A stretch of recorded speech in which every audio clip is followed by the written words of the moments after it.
Kalau terpaksa, saya katakan terpaksa, kalau terpaksa kita itibar itu boleh, tapi itu terpaksa. Bahwa Allah mengkritik orang yang bisa ngomong tapi tidak bisa melakukan. Tapi itu secara usul fikih itu runyam. Teori ini runyam sekali, fatal. Sampai lihat tuh di kitab Bajuri atau di kitab-kitab fikih yang lain. Ketika Shahibil Burdah atau Shahibil Bur'ah itu yang Imam Busiri itu, Muhammad bin Busiri itu. Ini salah nama tapi kadung populer. Jadi sebetulnya Imam Busiri itu Shahibil Bur'ah, bukan Shahibil Burdah, tapi kadung terkenal Burdah, kita ikut-ikutan apa? Burdah. Imam Busiri itu ngeluh, saya ini orang yang banyak kesalahan. Di antara salah saya adalah saya bisa ngomong tapi tidak bisa melakukan. Yaitu saya ngomong misalnya orang supaya tahajud, saya tidak tahajud. Saya ngomong orang supaya sholat sunat, saya tidak pernah sholat sunat. Itu sarahnya itu yang menyarai itu kan Imam Bajuri itu yang sarah Burdah. Itu mengkritik begini. Kalau Anda ngendikan itu fi ma'radi dzammin nafsi, yaitu dalam konteks Anda mengkritik diri sendiri oke. Tapi omongan Anda salah. Karena secara usul fikih fatal. Fatalnya begini. Misalnya saya nggak pernah tahajud. Ya mungkin itu nyata. Oke, mungkin itu nyata. Apakah kemudian saya tidak boleh mengatakan at-tahajjudu sunnatun? Apa saya diwajibkan diam hanya karena saya tidak pernah tahajud, terus saya seorang kiai yang haram mengatakan at-tahajjud sunnatun? Saya harus tetap mengatakan kalau tahajud itu sunnah. Saya kalau punya santri terus saya bilang, "Cung, napas nganggur yuk tahajud itu sunat." Karena mengatakan kebaikan pasti bagian dari kebaikan itu sendiri. Makanya kata Imam Bajuri, "Fakaifa yakunul amru bil ma'rufi mazmuman." Bagaimana mungkin sesuatu yang jelas baik karena memerintahkan kebaikan mazmuman menjadi sesuatu yang tercela hanya karena yang mengatakan tidak melakukan. Fa innal fi'la ya amrun wal hukmu ya amrun akhar. Itu beda. Jangan karena Anda tidak minum teh karena diabetes, terus Anda kalau ada tamu tidak disuguhi teh. Karena saya sendiri tidak minum teh.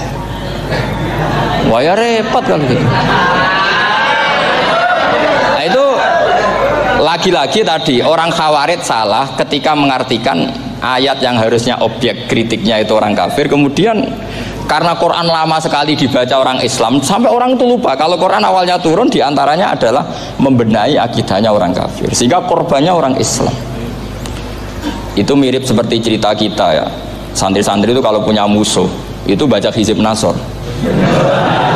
Dulu pengarang Hizib Nasor itu musuhnya orang fasik, sehingga dihizib. Santri ora di musuh wong fasik, duwene kancane dhewe, akhirnya kancane yang kena hizib. Nah ini penting saya aturkan ya, sama seperti itu. Lama sekali Quran itu hanya dibaca orang Islam dan komunitasnya Muslim, sehingga seakan-akan semua kritikan Quran itu pada orang nopo Islam. Padahal jelas Quran ada kul ya ayyuhal kafirun. Jelas mukhatabnya orang kafir. Sabda kata lakum dinukum waliyadin. Nah ini penting kalau aturakan. Makanya kalau melihat itu, Quran jelas bisa difahami orang kafir. Bahkan banyak orang kafir yang menjadi Muslim karena faham maknanya apa? Faham maknanya Quran. Itu jelas sekali. Itu masyhur sekali dialeknya Nabi dengan Walid bin Mughirah, dengan Utbah, dengan banyak sekali termasuk dengan Abu Jahal, dengan Abu Lahab. Bahkan orang-orang kafir Quraisy itu menyewa namanya Musailamah Al-Kadzab. Kalau di sini umumnya baca Musailamah apa Musailimah? Trennya di sini pakai fathah ya. Oh, itu entah ya, nggak tahu saya yang masalah yang mana itu kan, karena memang kalau dalam ilmu riwayat itu sekali salah baca itu kasus betul, kayak Sa'id bin Musayyab atau Sa'id bin Musayyib itu ketika beliau sugeng itu kalau dipanggil Sa'id bin Musayyab itu marah besar karena maknanya Sa'id al-Musayyab itu yang ditawan. Makanya beliau bilang sayyabatni Irak wa anal Musayyib. Orang Irak mengatakan saya ini ditawan, sebenarnya saya yang menawan mereka. Tapi al-masyhur itu dibaca Sa'id bin Musayyab, padahal dia tidak mau dipanggil Sa'id bin Musayyab, Sa'id bin Musayyab. Karena nama ini penting. Pentingnya begini. Ini kata Rasulullah kalau sedang guyon, kata Nabi, "Mbok kamu itu sekali-kali mikir, kenapa saya ini diberi nama Allah Muhammad?" katanya. Ini hadis sahih di Bukhari, ada di Kitabul Adab. Banyak lah teks ini. Kenapa ya Rasulullah? Allah ku seneng bingung wong kafir, kata Rasulullah. Karena Abu Jahal kalau manggil saya jadi bingung. Itu kalau orang Arab kan pasti tahu maknanya. Muhammad maknanya orang yang terpuji. Sehingga kalau Abu Lahab ngomong itu jadi paradok. Hei orang yang terpuji, kamu bohong. Kan jadi aneh. Ya Muhammad kadzabta. Hei Muhammad kamu bohong. Kalau diterjemahkan hei orang terpuji, kamu bohong. Itu akhirnya sahabat tertawa-tawa. Karena cek pinter ya pangeran milih nama kamu ya Rasulullah. Karena ini bingungkan musuh itu. Makanya kalau kamu udah anak kiai, itu anak kamu panggil namakan saja Agus. Pasti satu pondok manggil Gus semua. Itu aman itu. Oh itu mbok yang nggak seneng tetap panggil Gus. Karena kalau untuk Gus putra kiai kan butuh di bapak kiai, kan bapak kadung ra kiai itu kan, itu ada triknya, yaitu anaknya dinamain Agus. Nah, itu Rasulullah itu sudah dipilih sedemikian rupa oleh Allah, perilakunya benar, ahwalnya benar, sak namanya juga benar. Sehingga ketika Abu Jahal, Abu Lahab tahu bahwa nama Muhammad ini problem, karena ini madah itu memuji. Sehingga mereka kalau mencari Muhammad tuh bilang ainal madmum, mana orang yang tercela. Terus orang-orang Quraisy tidak paham, kamu nyari siapa? Akhirnya mereka bilang, ana atlubu Muhammad, dan saya cari Muhammad. Akhirnya bilang Muhammad lagi. Nah, itu. Nah, Quran juga main di ranah nama. Sehingga Abu Jahal itu namanya kan Abul Hakam. Orang Islam dari awal memanggil Abu Jahal. Karena kalau sampai kita manggil Abul Hakam, kita akan ngalami paradok. Ya Abul Hakam, hei bapak dari semua kebijakan, kamu begini kan kacau. Makanya itu dari sini orang nggak boleh salah apa? Salah nama. Ini penting kalau aturakan, karena kadang menganalisis Quran itu satu bilisanin Arabi mubin. Kata Imam Syafi'i, wa innahu latanzilu rabbil alamin nazala bihir rohul amin ala qalbika litakuna minal mundzirin bilisanin Arabi mubin. Di antara, kata Imam Syafi'i ini, di antara aturan pokok memahami Quran adalah dia malian bil arabiyah. Dia sangat-sangat menguasai bahasa Arab. Itu masyhur dalam dialog Imam Syafi'i. Saman kalau ngaji takrib atau Fathul Mu'in, syarat sahnya tayamum lil musafir itu apa? Tolabul ma', mencari apa? Air. Sampai kalau di takrib dicontohkan, kalau di tempat atas nyari ke bawah, kalau ke bawah nyari ke atas. Imam Syafi'i ditanya, kaifa taqulu bi syartit tolab? Bagaimana Anda berpendapat bahwa tolabul ma' itu wajib untuk menjadi sahnya tayamum? Terus Imam Syafi'i faqara'a falam tajidu ma'an, kamu pergi kemudian falam tajidu ma'an, kamu tidak menemukan air. Terus Imam Syafi'i mengatakan la yuqalu liman lam yatlub lam yajid wa innama yuqalu lam ya'rif, katanya. Orang yang nggak pernah mencari itu tidak bisa dikatakan lam yajid, tidak menemukan. Kalau belum mencari namanya tidak tahu.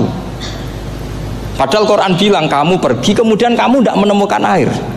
Tidak menemukan itu berarti harus mencari dulu, baru dikatakan lam yajid, tidak menemukan. Kalau tidak pernah mencari namanya tidak tahu. Hanya gitu tok itu jadi ilmu bahwa tolabul ma' itu wajib, karena Allah mengatakan falam tajidu ma'an la yuqalu liman lam yatlub lam yajid wa innama yuqalu lam ya'rif. Orang dikatakan tidak menemukan berarti setelah mencari kemudian kesimpulannya tidak menemukan. Kalau belum mencari namanya apa? Tidak tahu. Nah, dari sini Imam Syafi'i istidlal wajib tolabul ma'. Ini namanya malian bil arabiyah. Dia menguasai bahasa Arab. Begitu juga ulama-ulama sufi. Itu ada cerita Aba Yazid Al-Bustami, itu ada muridnya baca ayat wasiqal ladzina taqaw rabbahum ilal jannati zumara. Orang-orang takwa itu digiring menuju surga. Itu dia nangis. Muridnya kaget. Ini guru saya tidak benar, ini ada cerita surga tapi dia malah nangis karena ayatnya itu digiring.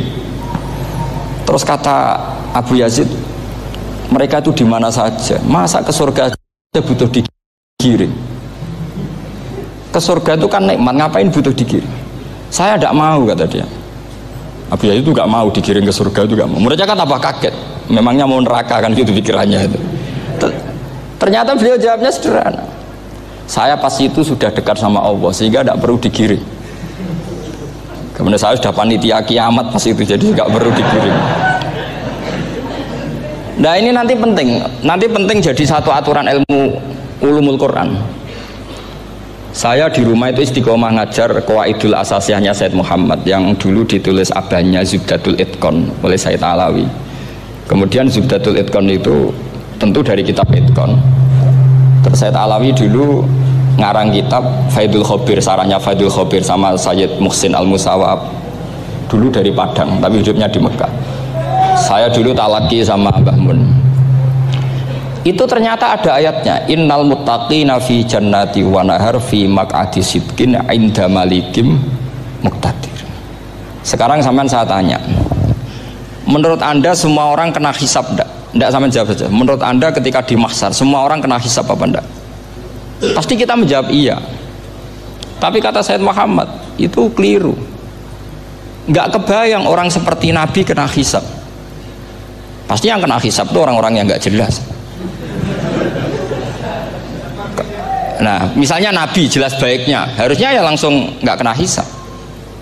Karena tidak mungkin seorang saksi kok diaudit, tidak mungkin.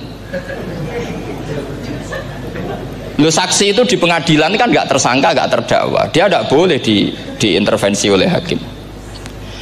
Nah, Rasulullah ketika kiamat, ketika fil mahsyar, fi faslil qada itu jelas, fa kaifa idza ji'na min kulli ummatin bisyahidi wa ji'na bika ala haula'i syahida. Rasulullah sudah dekat Allah, pas mahsyar itu ada Allah, ada Rasulullah, ada Jibril. Kemudian Nabi itu mengidentifikasi, ditanya sama Allah, bener mat ini umatmu? Ya, niki umatmu ya.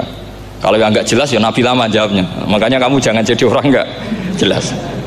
Nah, itu kalau sekali nggak jelas itu Nabi lama sekali jawab. Nah, artinya begini, yang kena hisab itu meskipun kata Said Muhammad, meskipun zahirul Quran itu menetapkan asbata umumal hisab, tapi zahirnya Quran yang sama juga menafikan hisab. Itu karena nggak mungkin, nggak kebayang kita malaikat berani menghisab afdalul khalqi. Sama bisa bayangkan malaikat mengaudit Rasulullah SAW, ahabbal khalqi ilallah, kepen ciloko mencet ya. Wong jajar Allah kabeh dinten audit sudah indah. Fa kaifa idza ji'na min kulli ummatin bisyahidi wa ji'na bika ala haula'i syahida. Lalu mungkar nakir juga sama. Sampean bisa bayangkan mungkar nakir tanya Nabi Muhammad. Tesnya susah. Karena kalau Rasulullah terus ditanya, "Waman nabiyuka?" Wah, itu kan bisa kiamat itu.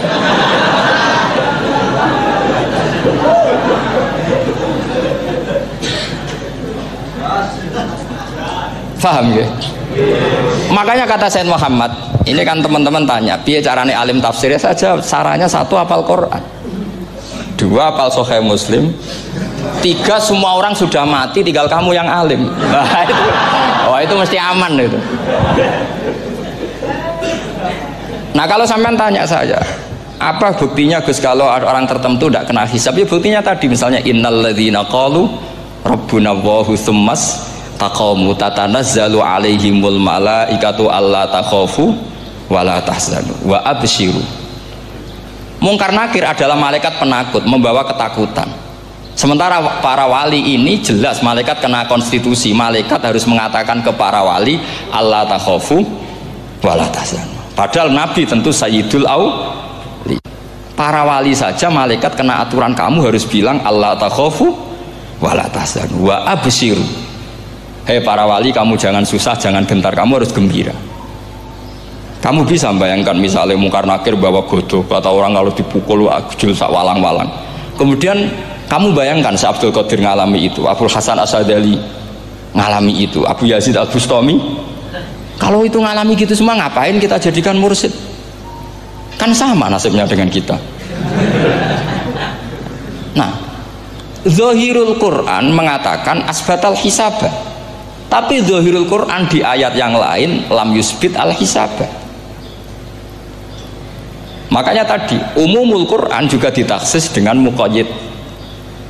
Yang mutlak ditaksis dengan yang muqayyad. Yang mujmal ya sama seperti itu, aturannya seperti itu, ditafsil sama yang mufassal. Sama orang kafir yang jelas, sampean bisa bayangkan malaikat ngaudit Fir'aun. Cek kurang penggaweane. Jelas eleke kok di audit. Misalnya Abu Lahab di audit, oh malaikatnya celaka mencet. Berarti dia gak percaya sama pernyataan Tuhan tabat yada Abi Lahab. Malaikat kok ngaudit Abu Lahab. Mungkin Gusti kula ceke. Nak menawi wonten apike. Lho kowe ora tau ngaji Quran tapi wong ayate tabat yada kok cek dicek. Nah, yang seperti ini masuknya kategori ulaikal ladzina, saterusé mereka yang kafir bi ayati rabbihim wa liqaihi fahabitos a'maluhum fala nuqimu lahum yaumal qiyamati wasna. Jadi ada orang-orang kafir yang jelas kena aturan fala nuqimu lahum yaumal qiyamati wasna. Jelas kafirnya ya gak kena hisab, yang jelas nabinya, jelas wasinya juga gak kena hisab. Yang kena kita di tengah-tengah. Tapi ilmu itu ikut mainstream karena semua orang bilang ada hisab ya kita ikut-ikutan bilang, ya sudah gitu saja. Tapi kalau aslinya rapati percaya. Umumnya uang gerono mati ditalkin ya kita melok-melokan nalkin. Tapi kalau kadang ya gak kebayang. Piye nak wali-wali ditalkin. Makanya ada di dunia wali itu ada cerita Rabi'ah Adawiyah, itu termasuk keramat beliau itu. Kali Imam Sibawi kan dalam cerita wali kan ditanya marbuka, ngapunten niku man mausul napa istifham. Wah itu malaikatnya tidak pernah khataman alfiyah kan repot kan. Kalau Rabi'ah Adawiyah lebih parah lagi, itu beliau tuh nangis sekeras-kerasnya, nangis terisak-isak, dia tersiksa. Ya Allah, engkau itu zat yang paling saya kenali dan harusnya semua makhluk itu kenal engkau, tapi ini hamba engkau tanya engkau itu siapa. Itu kan ini orang aneh kata gitu. Karena Allah itu adharud dzahir, kata sampai Imam Sibawi silakan a'raful ma'arif. Jadi wong ora Allah wis geblek tenan dari Imam Sibawi. Imam Sibawi kan atas nama dia pakar nahwu pertama mengatakan dhamir paling makrifat di antara 6 isim makrifat, paling makrifat itu dhamir. Tapi meskipun gitu a'raful ma'arif Allah. Yang paling makrifat dari sekian isim makrifat itu Allah. Artinya satu nama yang orang harus kenal semua. Makanya di antara keramat beliau ketika ditanya wong kok ora tau ngaji fikih men ngaji nahwu wae. Gak tahu dia ngaji carane sesuci, carane iddah to gak tahu ngaji nahwu. Terus dia tanya bima fa'ala rabbuka. Lalu Allah memperlakukan kamu gimana? Terus kata Imam Sibawi, ghafaroli, Allah mengampuni saya karena saya orang yang mengatakan Allahu a'raful ma'arif. Ini penting kalau aturakan. Jadi makanya kalau sampean tanya caranya ilmu alim gimana, ya satu tadi, kalau sampean masih banyak orang hidup, syaratnya kamu harus hafal Quran, hafal hadis, hafal sekian ribu hadis, hafal sekian ulumul Quran.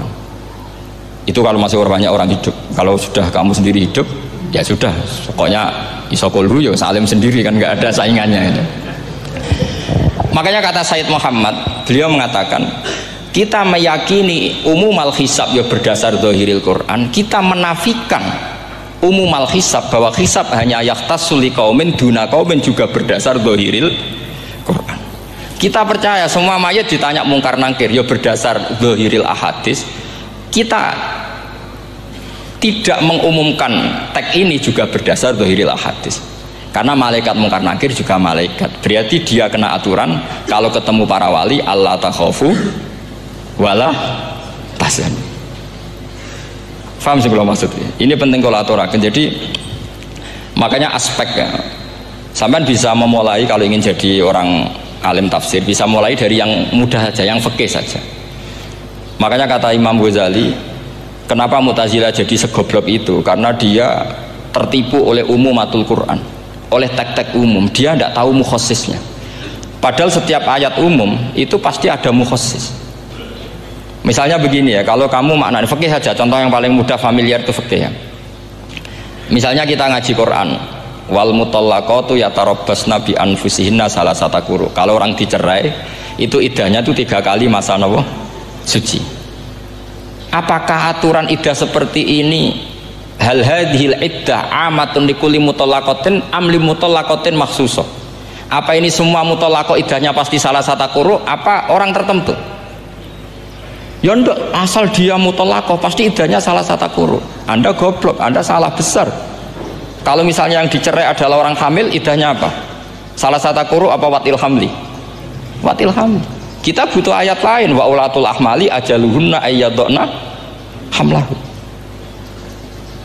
Sama seperti kita ngaji walladzina tawaffawna minkum wa yadharuna azwajan yatarabbasna bi anfusina arba'ata asyhurin wa asyra. Asal wanita ditinggal mati suaminya, maka idahnya 4 bulan 10. Apa semuanya demikian? Enggak. Misalnya orang hamil idahnya biwatil hamil. Artinya kalau Anda tertipu umumatil Quran, berarti Anda sama dengan menghukumi orang ditolak semua idahnya salah satu guru. Sama misalnya orang sekarang dalil-dalil wa may yatawallahum minkum fa innahu minhum. Kalau berkawan orang kafir, maka dia menjadi kafir. Itu kan fatal. Semua nabi ya berkawan orang kafir. Karena dakwahnya memang sama orang kafir. Lo coba, andai kan sampean hafal Quran, itu sama teori itu tuh mungkin menyedihkan. Coba istilahnya Quran, wazkur akho'at wa ila adin akhawum huda wa ila samuda akhawum. Terus semua umatnya yang kafir disebut akhawum. Akhaw itu artinya apa? Saudara. Mereka ya berkawan sama orang kafir. Makanya butuh analisis fikih untuk maknani wa may yatawallahu minkum fa innahu. Setelah dianalisis fikih, ternyata semua nabi diistilahkan wa ila madyan akhahum syuaiba wa ila adin akhahum huda. Akhaw itu artinya apa? Saudara. Kalau sampean tanya, lalu logikanya gimana? Kata kitab-kitab kan wa in kana dasarin fajanibhu suratan. Kalau ada teman buruk, jauhi. Kalau teman baik, temani. Kalau cara usul fikih gampang. Kancanan maling dosa, wong kok kancane maling. Tapi nak dakwai maling, apik kan? Aku orang ngancani kok dakwai dandani, selesai kan? Ngancani maling elek, nak dakwai maling apik. Demenan berodo elek, nak didik apik kan, itu seperti itu. Nah, ini penting kalau aturakan. Dan di sini ini makanya NU itu punya sejarah panjang, banyak wali-wali yang jadab, yang coro zahir itu kancanan orang fasik-fasik. Orang syariat bingung, ini wali kok berteman orang fasik. Ya kalau kamu bahasakan teman ya masalah, kalau kamu bahasakan ini binaan, enggak, sama jawab saja. Kalau dibahasakan teman masalah enggak masalah kan, tapi kalau dibahasakan itu binaan, selesai kan? Sama, Nabi berkawan orang kafir itu enggak karena berkawan, itu binaan Nabi. Memang Nabi itu jadi Nabi, objeknya adalah mengislamkan orang kafir. Ya berlama-lama Nabi dialek dengan mereka, muasyarah sama mereka. Bahkan Nabi diharuskan bersikap baik sama mereka. Itu yang disebut fabima rahmatim minallahi lintalahum walau kunta fadzan ghalidhal qalbi lan faddu min haul. Tapi sekarang itu orang sudah tidak pakai ilmu. Orang-orang radikalisme itu nggak pakai usul fikih. Pokoknya kalau ada ayat terjemahnya gini ya sudah, itu jadi madhab. Akhirnya kecelakaan seperti ini. Pokoknya kalau ada ayat faqtulul musyrikina haitsu wajadtumuhum wa khudhuhum wahsuruhum wa'udu lahum kulla marsad. Sudah apalnya ayat itu saja. Dia tidak mau ngapalkan misalnya qatilul ladzina yuqatilunakum. Ada ayat lagi wa akhrijuhum yamin haitsu akhrajukum. Sehingga ulama kita membagi kafir itu ada harbi, kita musuhi, ada zimmi, ada muahad, ada musta'man. Itu ulama karena tahu tidak semua orang kafir itu harbi, tidak semuanya zimmi, tidak semuanya muahad, tidak semuanya musta'man. Kalau harbi oke, kita perang, kalau zimmi ya kita bina, kalau muahad ya sesuai perjanjian kita, kompensasinya apa, MOU-nya kayak apa. Tapi apalnya mereka ayat satu tema. Nah celakanya kita yang ngaji di pondok-pondok yang katanya spesialis ingin alim tafsir, apalnya ya satu ayat juga. Wah itu kan satu ayat versus satu ayat, itu ngeri. Makanya kalau sama tanya saya, ini katanya di acara ini sama tanya gimana caranya jadi ahli tafsir, saya jawab gampang. Sebenarnya itu apal Quran, apal hadis, terus apal ulumul Quran. Ya misalnya Nadoman ya Faidul Khobir lah, kalau kitab Nasar ya minimal itu setengah lanya itkon, kalau nggak lanya-lanya amat ya agak lanya. Karena kitab tafsir itu gampang, teorinya itu mudah sekali. Misalnya al-ibratu bi umumil lafzi la bi khususis Sebab itu sama dengan kayak kaidah fikih. Karena kalau kaidah fikih itu, saya itu pernah dibisui kiai itu. Ini kisah nyata itu. Dibisui kiai itu pas basul masail. Dulu saya itu masih sering mau basul masail. Tadi pun pensiun pun buatan niku. Dulu saya dengan Gus Zofur putrane Mbah Mun itu sering makili Pondok Anwar basul masail fikih. Tapi tidak tahu ceritanya Gus Zofur jadi dokter tafsir. Saya juga kok tahu-tahu menekuni tafsir. Lama-lama orang itu lupa status saya yang fakih ya. Makanya saya itu ya kadang eman gitu, karena ini status penting juga. Tapi status fikih itu kadang memang menyesatkan. Karena begini, itu dulu pernah ada basul masail itu begini. Ini kisah nyata ini. Ada desainer baju putri untuk putri, anak putri. Kemudian desainer itu menciptakan satu celana pendek atau celana seperempat. Dengan desain ini pasti kalau dipakai itu auratnya itu kelihatan. Bagaimana hukumnya desainer ini? Apa termasuk mimman sarro'a as-sayyata karena terjadi kasfil aurat? Apa enggak? Rata-rata kalau kiai yang khusuk-khusuk, yang sepuh-sepuh, desainer itu dosa gara-gara tren pakaiannya ini mau wedok buka aurat. Tapi saat kiai-kiai alim yang muda-muda, entah saking belingnya, entah saking pinternya, tidak tahu. Bilang begini, Pak Yai, yang didesain apa? Ya celana itu. Lalu celana itu fungsinya nutupi apa buka aurat? Ya nutupi. Lu kan lumayan urun nutupi. Kalau haram ya dicopot, lu kan malah parah itu. Bingung kayaknya. Sampai bilang gini kan, wah semanis. Itu kan makanya ini guyon ilmiah. Repotnya ngadepi orang alim muda itu kan mbok gedingi ku ilmiah, mbok senengi fase.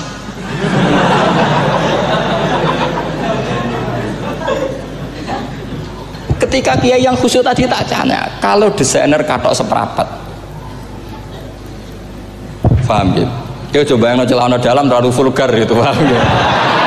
Nggak rok sajalah, rok mini misalnya, rok selutut. Sampean jangan ngeres ya, yang rok selutut misalnya. Rok selutut itu desainernya kena hukum haram enggak? Sampean jawab saja. Oh haram dari kiai sepuh, karena dengan desain itu misalnya lututnya kelihatan. Tapi pertanyaannya kiai muda saya masih ingat betul, saya tanya. Lalu fungsi pakaian itu apa Pak Yai? Fungsi itu kan tetap nutupi sebagian aurat. Kalau Anda haramkan, barang haram itu harus dihilangkan. Nah, itu. Sampai kiai itu setelah acara itu manggil saya. Gus, kalau ngakoni jenengan alim tapi ku podo repote. Podo repote ku nak dalam itu kan terus itu ada perumusan di redaksi keputusan yang dijual itu, yang masail fikihnya kan terus diputuskan, dibukukan. Kalau redaksinya halal terus nanti orang pakai rok semua. Dan saya balik bantah, kalau redaksinya haram orang nggak pakai rok malah. Akhirnya itu apa? Kebijakannya lucu. Buak we Gus, pertanyaan itu buak sak jawabannya oh nggih. Jadi kita debat tidak jadi. Ini cerita ilmiah. Makanya sampai tidak wajib anut saya ini terlalu ilmiah, jadi tidak baik untuk kehidupan kesalian, kurang baik. Jadi ini, tapi ini ilmu. Tetap kaidahnya fikih ma la yudraku kullu la yudraku kullu. Jangan kalau tidak bisa nutupi aurat semua, lalu jangan sama sekali. Lunggi kan kaidahnya kan gitu, malah yudroku kullu, la yudroku kullu. Misalnya Anda punya tetangga nggak mau pakai jilbab, nggak mau pakai pakaian muslimah, kamu tidak boleh bilang munisan rakambinan, tidak bisa. Malah yudroku kullu, malah yudroku kullu, la yudroku napa kullu. Makanya ini kita harus hati-hati. Nah bayangkan sekarang orang neliti Quran itu yutroku kullu. Mestinya kalau Anda meneliti radikalisme, ayat yang terkait radikalisme diteliti semua. Ternyata di surat Taubat yang disebut suratus Saif, yang bahkan haram baca bismillah, itu ada ayat wa in ahadum minal musyrikin nastajaroka fa'ajirhu hatta yasma'a kalam Allah summa ablighu ma'mana. Muhammad, kalau ada orang kafir mau belajar Quran sama kamu, ya harus kamu pelajari hatta yasma'a kalam Allah. Setelah mereka mau belajar, ya ablighu ma'mana summa ablighu ma'mana, kamu harus menjamin keamanan dia. Itu di surat Taubat, termasuk akhiru suratin nazalat, gak mungkin terjadi mansuh. Tapi orang-orang ekstremis selalu pakai faqtulul musyrikin haitsu, apalan itu terus. Yang orang liberal yang menaparin la ikraha fiddin. Ya sudah seperti itu. Sing orang-orang ora tegas, ora tau nahi mungkar, ya ma arsalnaka ila rahmatal lil alamin. Ngono terus. Yang kelompok tukang nahi mungkar ya ayatnya amen nahi mungkar. Saya tuh heran, kenapa mereka punya masalah dengan hafalan kayaknya. Kenapa sih? Hafalannya kok pedot itu. Kita yang hafal semua bingung jadi. Jadi akhirnya kita yang pinter anut sing goblok karena saya tuh pernah loh debat sama orang salaf, debat gitu. Setelah saya mengutarakan sekian hadis, ada tuh Pak hadis tuh, waduh. Harusnya kamu ngaji saya, ada debat tuh yang level. Kalau nggak level tuh nggak boleh katanya. Kamu tuh kan ngeri.